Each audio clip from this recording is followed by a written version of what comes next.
Well, last week, 6 teachers at St. John's College in the Eastern Cape were suspended pending internal investigations by the Provincial Department of Education. This was after pupils protested about sexual harassment.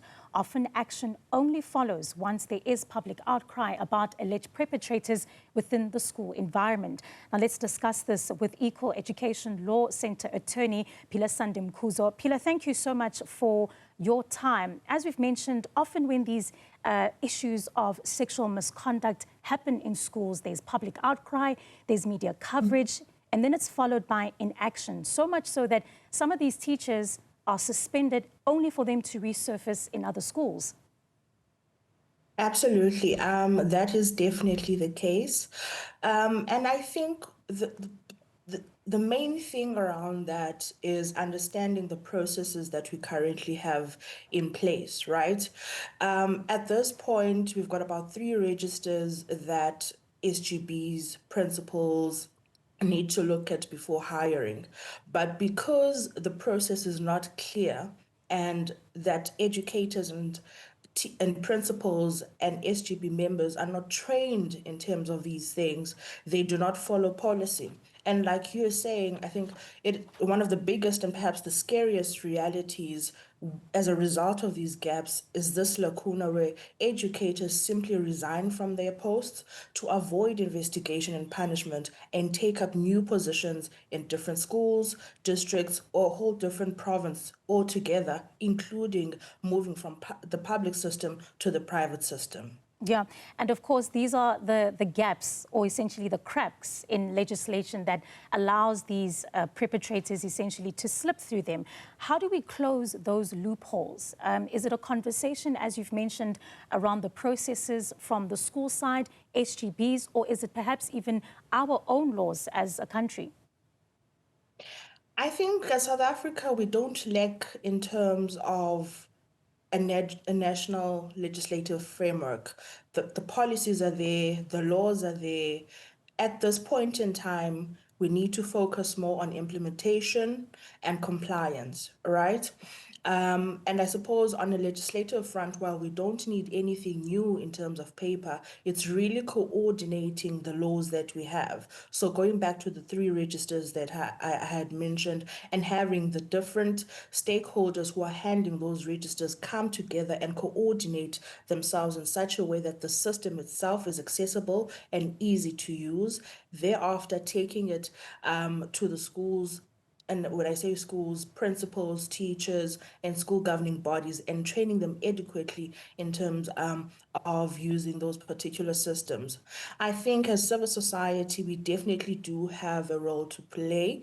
One is also recognizing that civil society is already playing a role in terms of providing psychosocial services and legal services, but also putting pressure on the government in terms of coming up with safe and accessible reporting mechanisms for the victims, also ensuring that there is something that happens for lack of mandatory reporting by educators, because we need to understand that these things are happening within the school, and often than not, there are utterances to create that reasonable doubt, but people do not take action.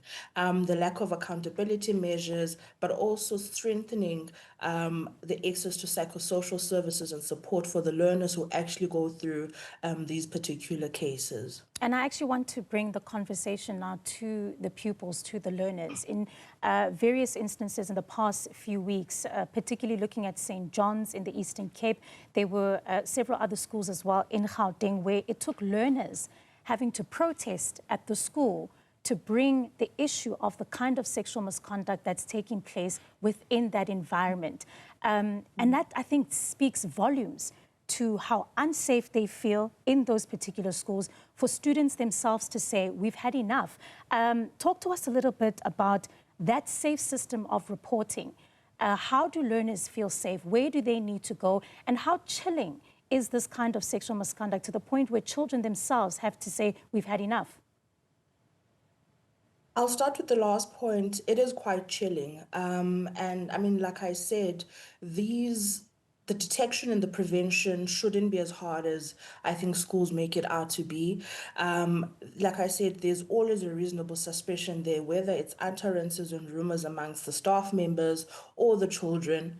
there is the utterance, but it's simply turning a blind eye, but also trying to manipulate the system, because we do have cases where principals, teachers know about a particular relationship. In instances where a child does even fall pregnant, you find that the school is working against the child and that family to, one, expel the child for that pregnancy, but also bribing parents, and using the power dynamic between the school and the family and the child themselves.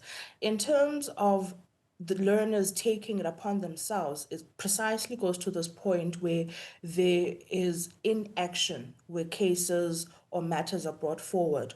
But also, we need to be quite mindful of the fact that the processes that exist are not victim centered, and very often they traumatize and cause secondary victimization. The reason why these learners stood up and took to the streets and protested on their behalf is because that the cries they've been making have been falling on deaf ears. In terms of the services that are there, like I said, the policies are there. There is the CS policy, which schools should be using in terms of providing psychosocial support. But even that, the process is not clear. There isn't early identification in the schools to make sure that that policy, it does what it's intended to do. Yeah, and of course we also have those registers meant to protect children, like the sex offenders register, the child protection register, but they are underused and of course as well, I would assume not coordinated. What immediate changes are needed to make them effective in keeping perpetrators and predators out of schools? I mean, the misalignment is definitely a big one, in terms of the three registers, and I suppose the process of investigation and sanctioning as well, because the implication then becomes a delay in terms of reporting these incidences. I think the first and most immediate step is really getting the different stakeholders who are in charge of these different registers to sit down and coordinate themselves. I think one of the first steps that has been done was making the National Offender Register public, right, and accessible. And I think that is a good step forward. But now let's go to a point where there is proper coordination, there is proper implementation, and there is compliance. And I think most importantly, dealing with the impunity where action has not been taken.